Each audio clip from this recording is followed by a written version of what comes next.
Cha cha cha. Cha cha cha. 1, 2, 3, 4. 1, 2, 3, 4. Cha cha cha. Hello, Dominic. Hello, Catherine. That's me. I'm a Catherine. How are you doing? I bought a pop socket for my phone. Oh, and what's a pop socket do? Well, maybe this is not a pop socket, but it's a ring thing that goes on my finger, and I can hold my ridiculous phone that's big. I'll put it on there like that. Kate and I have both purchased new phones as of late. We did. And we're also trialing a new recording setup style, designy, whatever thing, folks. Yeah. So hopefully this should be coming to you better and clearer and more professional. We'll see, because we're still doing the talking. The program can only do so much. It can't make us better, but it can definitely make us clearer. It can. It can make the recording sound better, but we still put the words in. Oh, my goodness. Dom, do we have any housekeeping today? Housekeeping. Housekeeping. We certainly do, because this is the most important thing. As usual, folks, please do, if you have 5 extra or 10 extra seconds in your life, please go rate and review us on whatever listening device, service, cloud, I don't know. It's still Stream. technical to us. Yeah. Tell us about your stream. But please, if it's a strong stream, a weak stream, we are not, we're inclusive of all stream strengths. But We absolutely are. for us, it's really, really important that you go rate and review us and give us those 5 stars, which I know you want to give us, because it helps us be found to other people Yeah. in the globe. So please go do that. And in the meantime, go follow us at shittingbricks.com. No, that's not a website. I was just like, did you make a website in the past week? I mean, we do have one of those, but it's not that. Nah, it's not.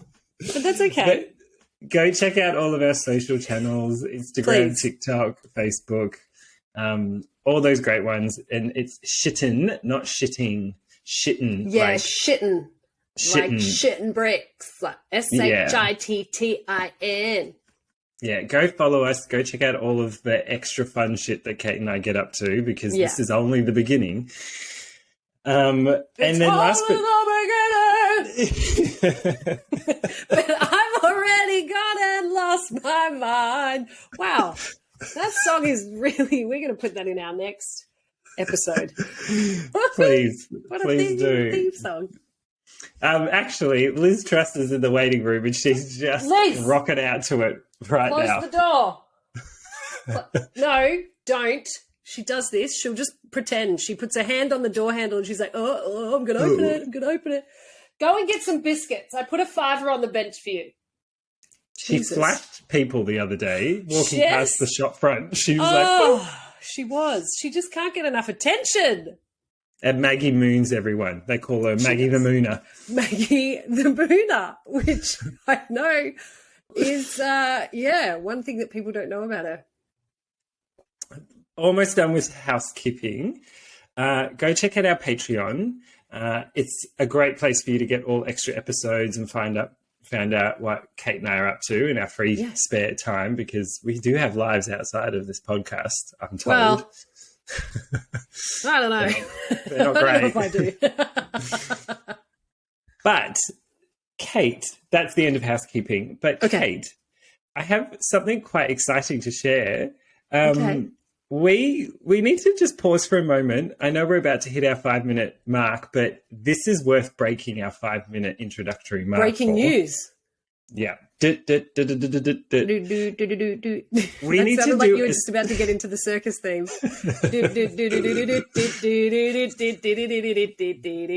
That's our breaking news. Today's going to be one of those days, folks. Yeah. But we are really excited because as of late, the past month, Kate and I, for whatever reason, have gone gangbusters in the UK. So we just wanted to pause for a second and do a very special shout out to all of our beautiful, lovely UK listeners. Thank you for joining us. Thank you. We love you. We There's love like all of our hundreds of listeners, you. but particularly the UK, with you guys supporting us so much. That's phenomenal. And because we all know and have close people that work in the medical profession, nurses, ambulance drivers and all that, we know it's a very difficult time for you all right now. So hopefully our podcast is bringing a bit of positivity and light to you. Yeah. Power to you. If we could strike with you or for you, we would. But last but not least, a huge special shout out and thank you to James Barker, who is our most recent Patreon from the UK. Thanks, James. We love you. Thanks for joining us, James. And so excited. This is your special Bricky shout out. You're one of the bricky, people. So on our Patreon, we have different levels. Chelsea, Kate's sister, is a porcelain throne. She is a porcelain throne member. We've got Amy, who's our poop crew, and then we've got Blake, Parker, and now James as our brickies. So yay! Big thanks. We're building our little crew, and we'll keep putting out content for you all, which is very exciting. Absolutely. Okay, Kate, I've taken up enough time. You've taken up just the right amount of time for me, Dom. Oh, you're so cute. At least somebody wants me this week. I really do. Never go anywhere. Yeah, just a quick side note, folks. I got made redundant last week, so I'm now officially unemployed. This is the only gig that I've got. But we're glad to have you, and we don't want you to ever go. And, I'm glad that you're here. Kate can't make me redundant, even if she wanted to. I truly cannot. I really can't. I've tried. No, I have not. I'm very excited that you're here. This is the first time Dom and I have spoken since our last epi, and we're excited to have a good time. Dom, we've got 2 minutes and 15 seconds over our usual 5-minute introductory start. So I should zip it real good. Zip it. Zippity-doo-dah. People, this is related to you, Dom. I'm going straight into this. And this is in conjunction with the episode I did 2 weeks ago called Ponzi, which is about Charles Ponzi. He made the Ponzi scheme, believe it or not. People who have faced severe financial difficulties in the past may develop chromatophonia. Now, if you were listening at the beginning of Ponzi, you would know all about chromatophonia. That is the phobia we talk about when you've spent money or you don't want to spend any money. And it's not like you're a little bit frugal. It's like you have a phobia of spending money. Yeah. So that's what we're sort of, touching on a little bit. But I promised you 2 weeks ago that whilst I'm talking about Ponzi schemes, I touched on a gentleman by the name of Bernie Madoff. I use the term gentleman very loosely and almost ironically because he's a fuck. Yeah. That's probably a better. He's a massive dirtbag piece of shit, sociopath, criminal. We're actually going to add in a new Patreon level called Douchebag Crew. And I love that. Only Madoff gets that one, and it's $5 billion per month, Madoff. Correct. Yeah, it is. It is. And then that goes into restitution for his victims. So it works out really well for him to sign up to that. So what I mentioned is I wanted to talk a little bit about the victims that, surrounded Madoff. So whilst I'll tell you a bit about the case and give you a bit of context if you're not 100% sure about who he is or what he did, you may know who he is, you may know what he did. This is a little bit of, information. I've taken an article from The Guardian, which came out recently, came out in, just last month, actually, because of the release of Madoff, the Monster of Wall Street. It's a documentary on Netflix, which is about Bernie Madoff, believe it or not. And the creator of that did an interview. So it's sort of not a direct storytelling, I suppose. It kind of covers more about what they talk about in the documentary and some of the other finer details. So let me get into it. Yeah. You ready? As usual, Netflix is just copying all of our scheduling and programming, folks. Classic. That's not a joke. No, it happens all the time. It's crazy. I think the next thing that I'm going to do is something where like Zac Efron comes to my house. That's the next episode I'm going to do. So Netflix That's should probably film that. It's a fear. It is a fear that I would have too much intercourse. Fan me down and... Oh, it's going to be one of those days. Locked. This is not a good segue. Holy shit. I was just about to go into... Oh, okay. I get serious because this is not a funny thing. Oh, the giggles are set Oh, in. no. Locked inside his office on the 22nd floor of a New York building, René Terry Magon de la Villachet sliced his arms open and bled into a trash can to avoid making a mess for the cleaning lady. Is that a strong opening? That's a very strong opening. Okay. Now, he chose this methodology of death that he did a painful solution to atone for his sins of omission, says Frank Casey, a financial investor who worked with Villachet. What a waste of a man, end quote. Oh. The French investment fund manager had lost $1.5 billion of his clients' money to Bernie Madoff, the architect of the biggest Ponzi scheme in American history, who surrendered to police 11 days earlier. So Villachet's only choice for himself was to commit suicide because of the sheer stress, and he had no way out, seemingly. Yeah. So, you know, when I mentioned I'd talk about Madoff and talk about some of his victims, this is why this article hit me, because I was like, it does talk a bit more about them. So it's not just money to people. It's their life. So the story of Madoff's rise and fall and how his illusionary gift for defying the gravity of financial markets shattered countless lives, and it's told in a 4-part documentary. So it was released in Jan. Madoff, the Monster of Wall Street, features whistleblowers, employees, investigators, and victims, as well as previously unseen video depositions of Madoff himself. One interviewee describes him as a financial sociopath, a serial financial killer. Another says that he is a man of pure evil whose tale will be told 100 years from now. He's not wrong. Wow. It was the early 1900s that Charles Ponzi created the Ponzi scheme. So we're still talking about him, and I feel like you can't talk about a Ponzi scheme now without talking about Bernie Madoff. So I feel it's kind of hand in hand. I do think that we'll talk about him 100 years from now. Yeah. I don't know if we'll ever cross over to like a Madoff scheme, but... Yeah, that's true. But anyway, it's a lot of money. We'll wait and see. It's not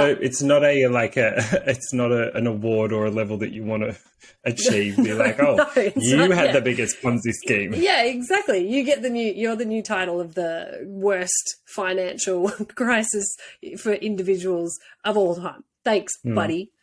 Now, the film makes the argument that it is crazy to think that the $64 billion security swindle, which wiped out life savings, ruined charities, and was the brainchild of a single villain. It would have not been possible without partners in crime and financial institutions willing to turn a blind eye.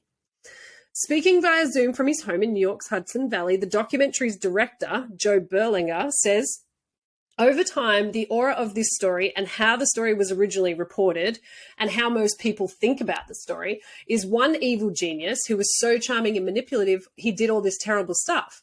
The reality, which is underreported and a cautionary tale for everybody who has any kind of financial assets in the market, is that he got away with it because a whole bunch of co-conspirators or people should have known better. So that's the real cautionary tale of this. It's not just him. He doesn't just, there's a lot of people who knew what was happening and nothing was done about it. Correct.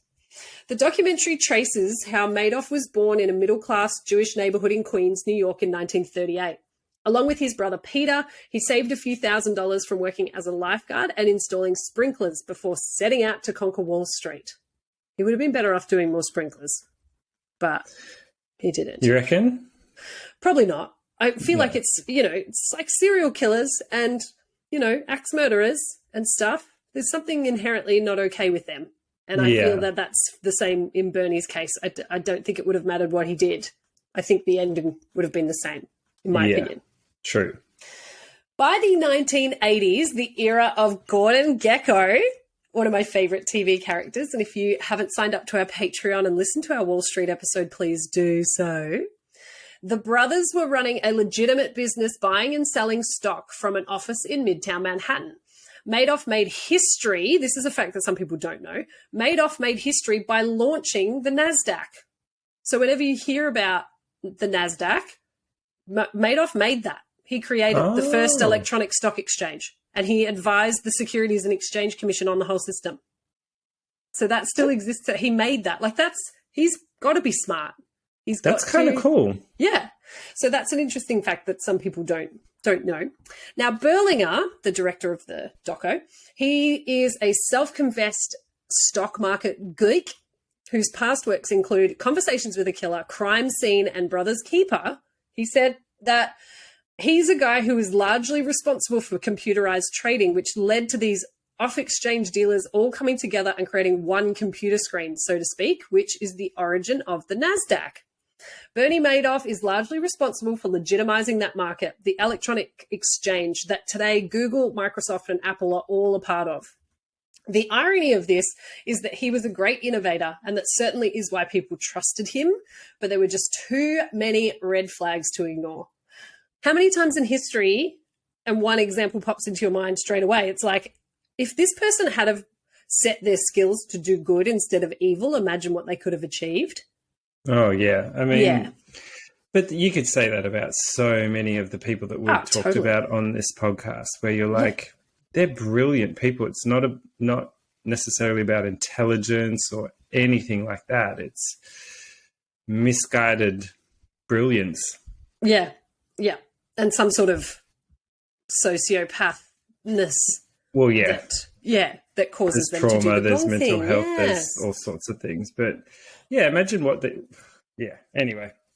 So the SEC failed to spot the red flags that were clearly there. In a separate office, Madoff was secretly robbing Peter to pay Paul, using cash from new investors to pay returns to old ones. An IBM computer churned out monthly statements showing steady double-digit returns, even during market downturns. Red flag, red flag, red flag. By the end of 2008, the statements claimed that the investor accounts totaled $65 billion. Fucking hell. Do you need that much money? Honestly. Well, I mean, when you're trying to support the business, you do, unfortunately, because you have to try to have the money there to pay other people when you're not really investing in the stocks. But in terms of, do I personally need that much money? No, I would settle for $1 billion. I don't need 65 of them. You have one, I'll have one, and we'll give the rest to world peace. Deal. Let's do it. So, as I was just explaining, the trades were fictitious, so no securities were ever bought or sold.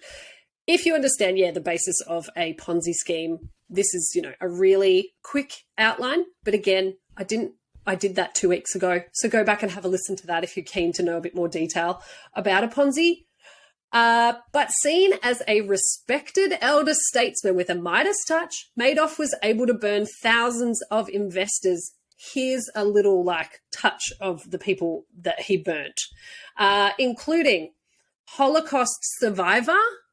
Is it Ellie? It's Elie Wiesel. Yeah. And director Steven Spielberg, actor Kevin Bacon, baseball legend Sandy Koufax, and businessman Fred Wilpon, as well as retired prison officers, teachers, and dentists. Many of them were Jewish, and many of them lived in Florida. So those were just some of the people that he fucked over. I think it's Elie Wiesel. Elie Wiesel, thank you. I think it is, but great author, wrote an amazing book, which everyone should go read. I've forgotten the name of it, but I will find it right this second. Okay, and double check my pronunciation. I feel really bad that I didn't go and check that before doing this episode. No, that's all right. Okay. It's called Night. Yeah, Night by Elie Wiesel. Amazing. I could be saying it wrong, but anyway, that's a long list of pretty big name people to piss off and burn. Yeah, for sure. Berlinger, the director of the doco, says at the end of the day, he's a financial serial killer. And the reason I say that is that serial killers don't have empathy.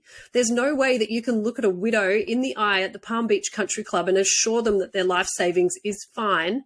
Give me your money, I'll take care of you, and then just keep doing that to people. He's somebody who lacks empathy. He can't be remorseful. So he's like, oh, your husband just died. That's sad. Why don't you give me all your money? and I'll take care of it, fully well, like knowing that his company is dust, like it doesn't exist. It's fictitious, and he can do that. What a all the douche. while. Yes, super douche. Madoff and his wife were living the high life. They owned a luxury apartment in Manhattan, $11 million real estate in Palm Beach, a $4 million home on the tip of Long Island, and a home in the south of France. They also enjoyed private jets and a yacht. Like another boy from Queens, Donald Trump, Madoff elbowed his way into the Manhattan elite. So he just paid his way. Berlinger adds, of course, greed was some element, but I don't think he was blinded by greed. He was a poor kid from Queens who longingly looked over the river towards Manhattan, wanted to be a big player, and just loved being the guy, being successful. One of the reasons the Ponzi continued and got ramped up on steroids is that his legitimate businesses were starting to fail, and so he used the Ponzi money to shore up his legitimate businesses because he wanted to be Mr. Wall Street. There's only one Mr. Wall Street. It's Gordon Gekko, okay? Ego and a sense of belonging to the big club of rich fellas that run the world. It was less about greed and more about status and position.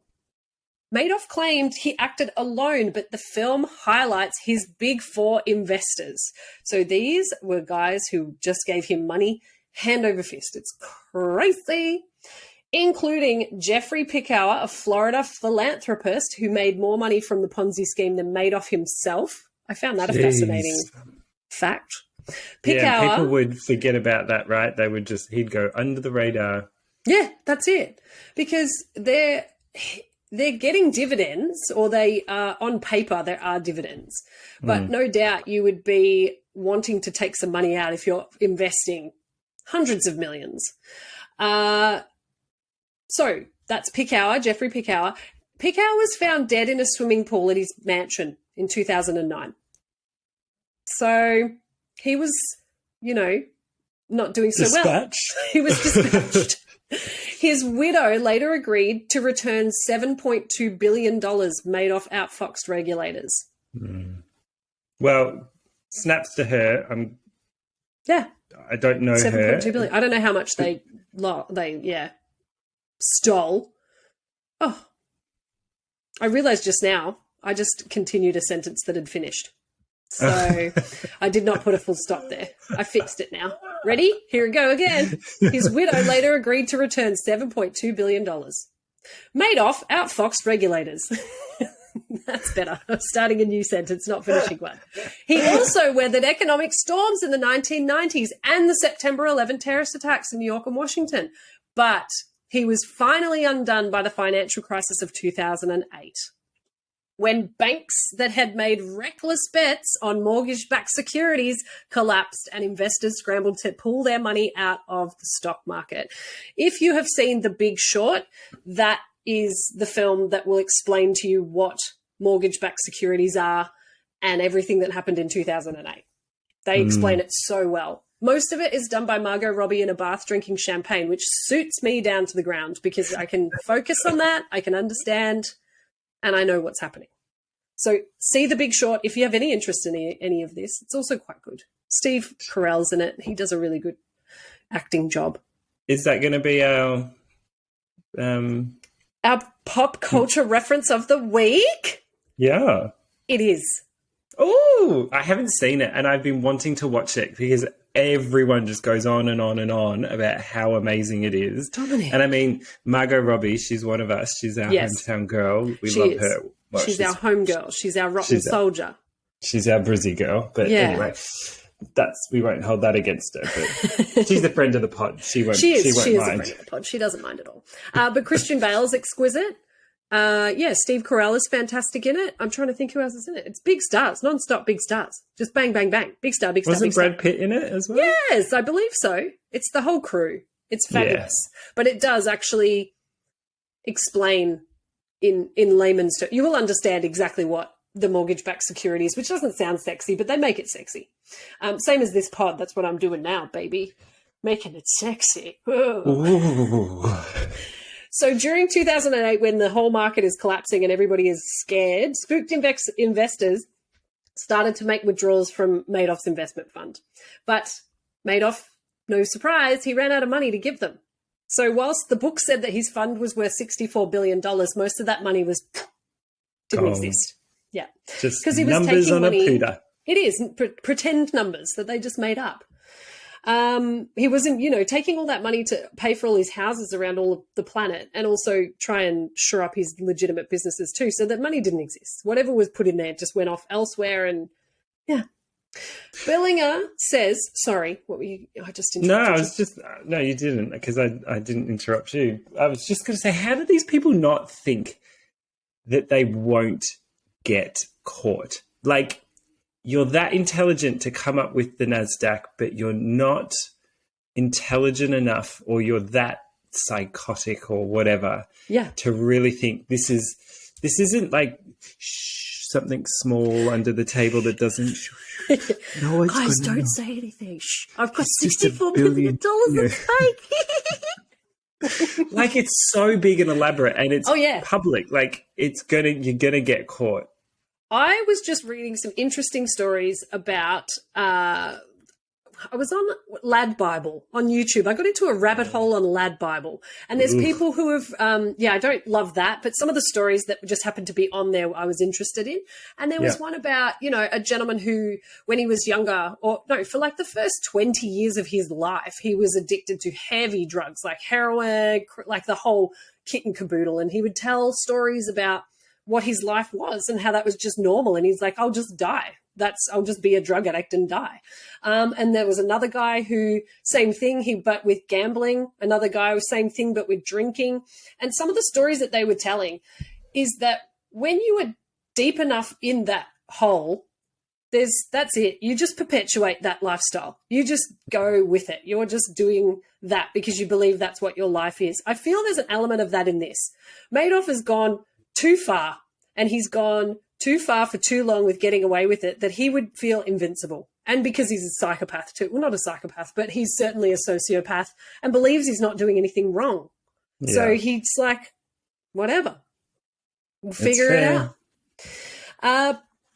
Berlinger says that the scariest thing of all to me in this story is that nobody brought him down. So regulators missed it. People who are very sophisticated investors who should have known better, who should have known that a conservative option strategy can't produce those kinds of results, didn't ask the right questions. None of that brought Bernie down. What brought Bernie down? Whoa. What brought Bernie down? What brought Bernie down? WBBD. Was a black swan event, the financial crisis. And I believe that if the markets had just gone about in their normal cycles, he's probably still be doing it today.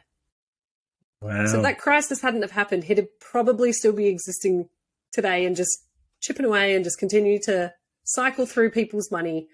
Yeah. Worse and worse and worse, more and more and more money. Crazy. It's not that the crisis itself wasn't terrible for so many people already. Yeah. It's also like, he's like, oh, man. Pick that scab. Yeah. Whoopsie. There's a fucking corpse under that scab. You're dead. The next thing that happened was that, knowing the game was up, Madoff held a meeting with his sons. So his two sons worked for his business. Just to give you a heads up as well. So there were two offices, which I mentioned a little bit earlier, but in the same office building, there was the 19th floor, which had the NASDAQ computers and phones, and it was very clean and nice and tidy and fancy looking and all of that. And Madoff's office was in there. Then on the 17th floor, you've just got dot matrix printers, reams of paper boxes, shit everywhere, curtains drawn. There was a guy who was essentially a mafioso. He was like Madoff's right-hand man to run the 17th floor, which is where all of the fairy tale existed. That's all the fictitious paperwork statements. That was where the business was running. The business at the 19th floor was the fugazi, but the 17th floor was legit. So that's where it was all happening. Now, his son, Bernie's sons never went to the 17th floor. They didn't know it existed. They worked for him for so many years. They legitimately had no clue that this was happening. Bernie and I reckon about 4 or 5 other people knew exactly what was happening. Other people would have known something was happening. And there were people that did investigate and try to get something off the ground. But the SEC were like, nah, it's fine. We've looked into it. Don't worry about it. And then so knowing the game was up with that information in mind. Madoff held a meeting with his sons and he admitted that his business was all just one big lie.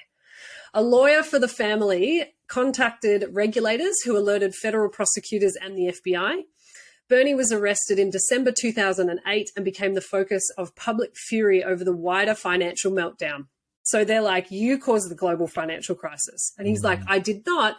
However, I didn't really help anybody who invested with me. So look, it's, 6 one way, half a dozen the other. What are you going to do? But I didn't do the housing market crisis thing. But no doubt he probably had something to do with the shitty insurance mortgage crap and would have invested in all of that. Anyhow, he was sentenced to 150 years in prison after pleading guilty in 2009 to fraud and other charges. He died whilst incarcerated at aged 82 in 2021. So 2 years ago now. His ashes remain in a box in his lawyer's office because his family refused to receive them. Oh. Yeah. They were like, nah, you can keep it. I think as well, there was something around the fact that, and I could be getting this wrong, please do not take any offense if I am, but I do believe that Bernie was Jewish, and I believe that there is, in that religion, they don't like cremation. I believe that there is something around him needing to be buried, but that was another slight where his family were like, fuck you, in the incinerator you go. You're nothing to us. You are absolutely nothing to us. So yeah, please write in if I've got that wrong. I'm remembering the podcast, the doco, all of that, but I do know that his whole family was essentially like, fuck off. So he's in a box in his lawyer's office.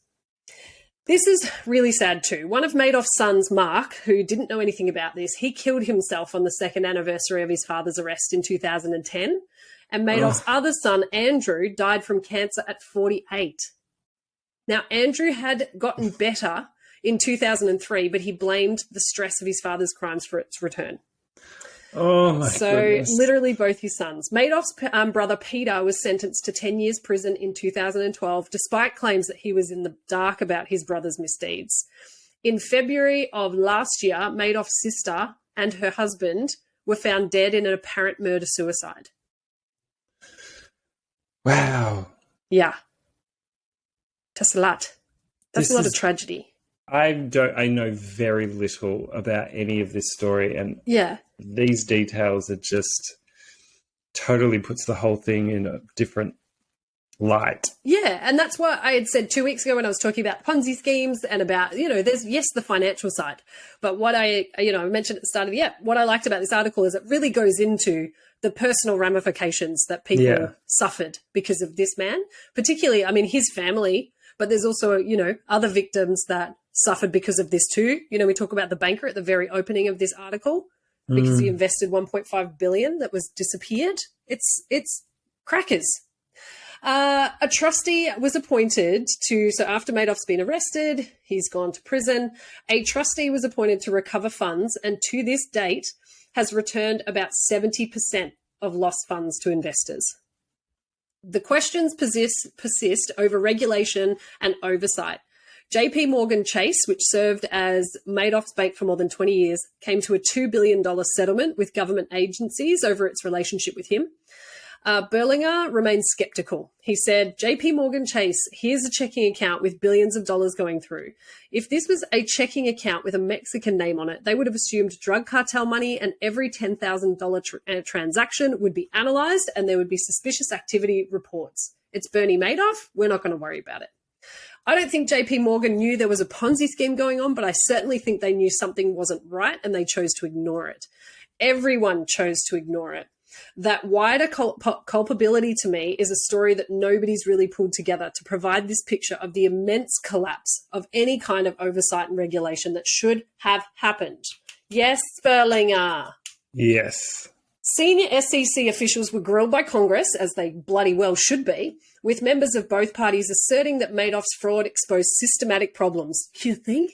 What a great salute, like a great to come up with. I couldn't think of the word I wanted to say there, so I just mumbled through it. The SEC made rule changes, including in how the agency carries out inspections of investment advisors. Good for you. You missed it, though. As you should. Be embarrassed. Yeah, do your job.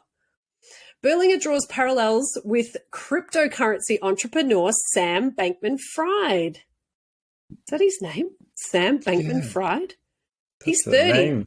He's awaiting trial on charges that he swindled investors and looted customer deposits on his FTX trading platform. I feel people should take more responsibility for their personal finance, understand where their money is going, and understand that this can happen again. And guess what? It just did with FTX and Sam Bankman-Fried. So Berlinger wants you to know, guys. He wants you to sit up and pay attention. Where's your money? Where's it going? Not that that's a Ponzi scheme, but the similarities are striking. You had a charismatic guy who just talked and talked, and people believed him without actually looking into the details. You had very sophisticated investors taking other people's money and giving it to FTX, where FTX then used it to shore up its failing hedge fund. This has got some similarities to a Ponzi scheme. Those people who were taking innocent people's money and giving it to somebody to invest should have known better. Just like with Madoff, the regulatory oversight was non-existent, in part because that's a fundamental problem with crypto that has to be fixed.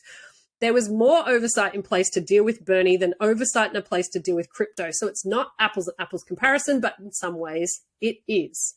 Regulators should have known better, and innocent people suffered. Yeah, I mean, I understand very little about crypto, but I know I understand what it is and so on, but it definitely makes me very anxious and very nervous, and the risks involved. I don't understand. Oh, it's not going to happen to me, or, that only happens, not very often or whatever, but it does. It happens way more often than people think, and it happens on a scale that is just bonkers. Huge. Yeah. And I don't understand fully how someone can be like, I've made a Bitcoin. You should buy my Bitcoin. They just made it out of thin air. Kate, we've got a shitten coin. Okay.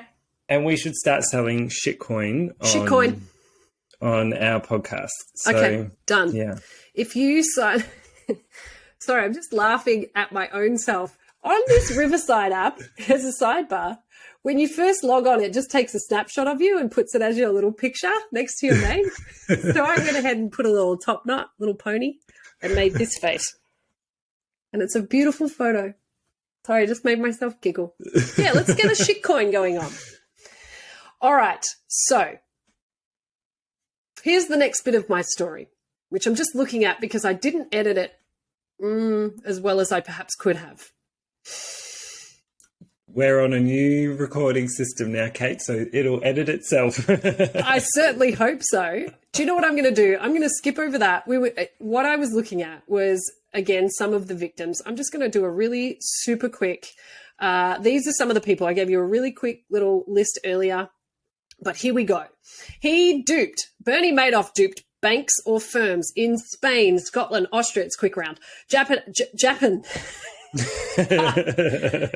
Switzerland, the Netherlands, France, Italy, Portugal, Singapore. A pension fund for teachers in Korea. Nice one. The founder of Bed Bath & Beyond. Not as bad. The owner of the New York Mets, the International Olympic Committee, many schools and universities, particularly with Jewish ties, including Yeshiva University, New York University, and Bard College. Zaza Gabor, Kevin Bacon, John Malkovich, a country club in St. Paul, Minnesota, Steven Spielberg's charity. And a partridge in a pear tree. It's hard to choose the most despicable aspect of Madoff's crimes. Was it pilfering from the plumbing union, Locals 267 in Syracuse, bankrupting a veteran of the war in Afghanistan, stealing from other board members of the Gift of Life Bone Marrow Foundation, a charity for Jewish patients with leukemia and lymphoma, from which his own son, Andrew, suffered and later died? Oof. How's this guy? How's the balls? How's the cojones on this crackpot? Absolutely huge. The Madoffs. Human. I really am. That's just a tiny list. The Madoffs have 5 grandchildren, though they've all changed their last name in the hope that the family shame will not follow them. Mark's widow, Stephanie, Mark is Bernie's son that committed suicide. She sat down for an interview in 2011, shortly after her husband's death. She said, "I hate Bernie Madoff. If I saw Bernie Madoff right now, I would tell him I hold him fully responsible for killing my husband and I would spit in his face." Good for you, Stephanie. I would Very too. accurate. Mm-hmm. I mentioned a little bit about the Bernie Madoff fund for paying people back. It's got a much better name than that. It's the Madoff Victim Fund. It's the Madoff Victim Fund. That rolls off the tongue. I love it. So creative we are.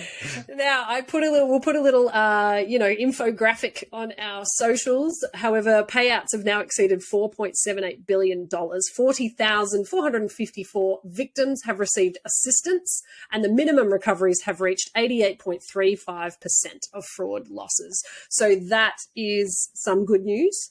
Yeah. One thing that I did read, though, which I thought was a bit effed up, was if you Dominic, you invested in Bernie L. Madoff investment securities and you left your money in there and then he went bankrupt and you lost all your money. You lost $50,000.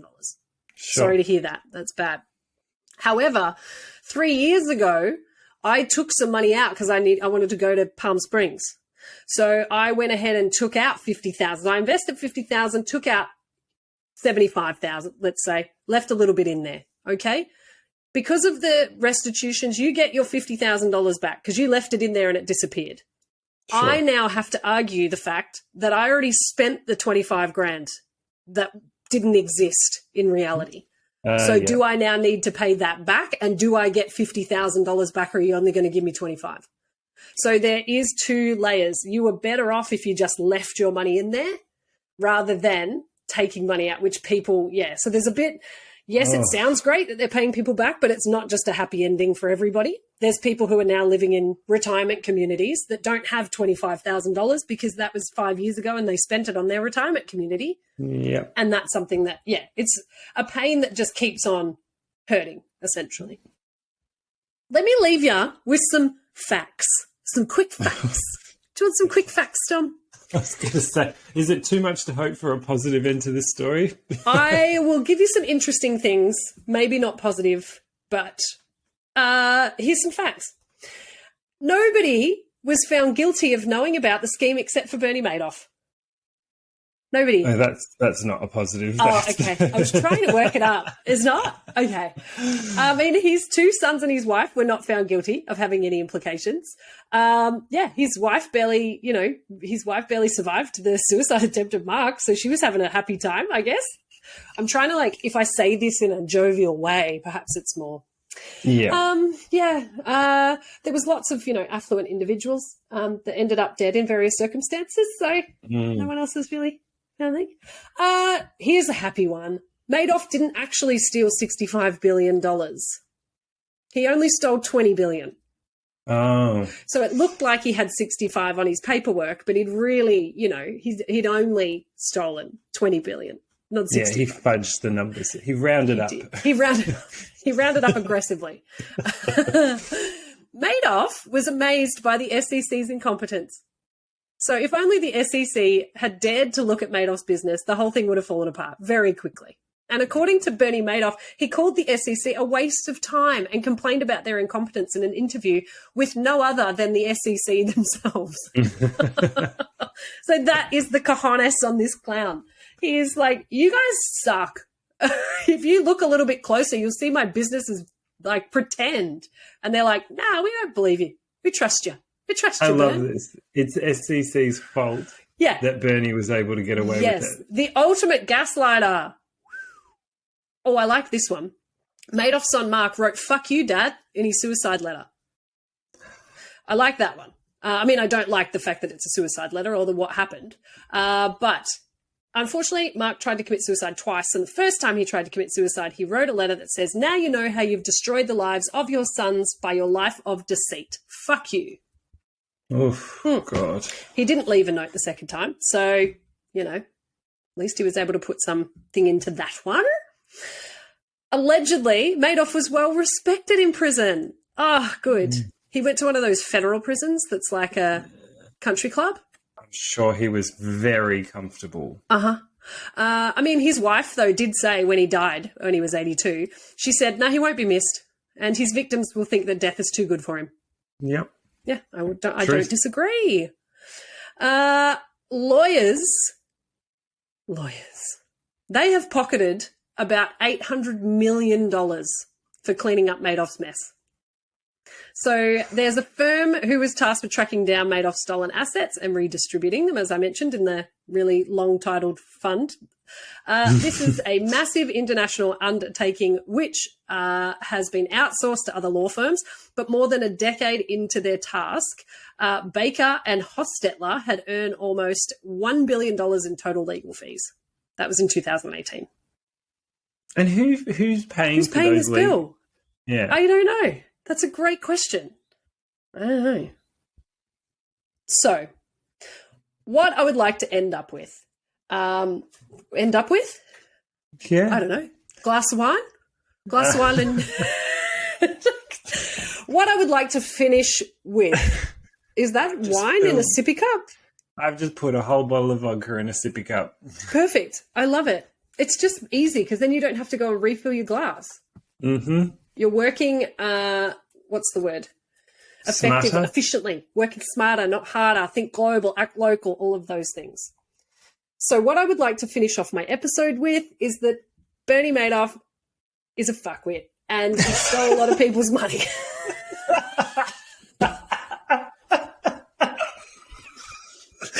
How's that for eloquent? Jam it in your pipe. I didn't love it. Our pop culture reference for this week is The Big Short, starring Steve Carell and Bradley Pitts and Christian Bell. And Margot Robert. Roberto. Margot Robot. This has been Shit and Bricks. I have been Kate. That has been Dom. We are on Riverside, and it's been a time. And I'm unemployed. Yeah. Cheers. Yay. Thanks for joining me. Kate, yeah, that was wonderful. It was as wild as the whole Madoff story is. Oh, my God. I hope you can take one thing from that because I don't know what I just talked about for 46 minutes. No clue. No, it was all very clear. Like it's such a complex, and I know it's multi-layered. And it is. The level of deception and all the things that he did was so vast. And but to your point last time when you introduced Ponzi, it was a bit more technical, needed to set the scene on what all of that was. But it's important everyone gets to see what the deal is with some of these victims and how, because we even mentioned it in that previous episode, it's just more so than anything else that we really ever discussed. Like, I don't think hurricanes, I don't think tsunamis. Yeah. I don't encounter sharks very often. You know, I don't live anywhere near a cult. I don't know. No, yeah. Just purely based on numbers and not dollar numbers, but like people numbers affected.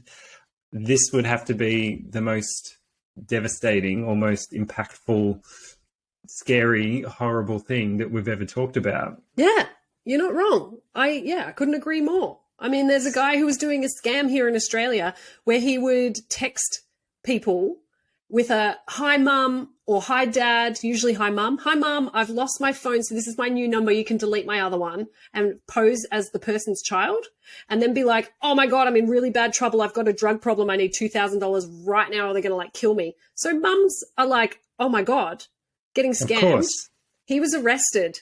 And he made almost $2 million from these high mum scams, but fortunately he's been arrested, and so hopefully that will stop. But there's non-stop scams. There's scams as simple as a hi mum text. There's scams as elaborate and messed up as Bernie Madoff and his Ponzi scheme. You just got to keep your head on a bloody swivel out there, folks. Heard it here first. Put your money under the mattress like I do. I don't trust those banks. All right. Folks, I'll be joining you next week with a tale that I'm so excited to tell. Tale as old as time? It's not quite as old as time. It's relatively, modern, but it's just as unbelievable, and I'm so excited to share it with you all. So please join us next week for that episode. And in the meantime, like we said, go check out our socials, Shitting Bricks Podcast. We're on all the channels. please go check out our Patreon. Sign up, just a few bucks, keeps the lights on. Means that Kate got a new microphone thingy today and we were able to upgrade our recording systems. So, it goes a really long way and we really appreciate it. Or just email us and get in touch with us at shitting.bricks.podcast@gmail.com. Send us a story. Tell us what you're scared of. And we'll talk to you soon. And never forget, we love you. We really do. Yeah, it's unhealthy, but it's nature. Nature. Nature versus nurture. We better go. I'll see you guys later. We're going to get in big trouble.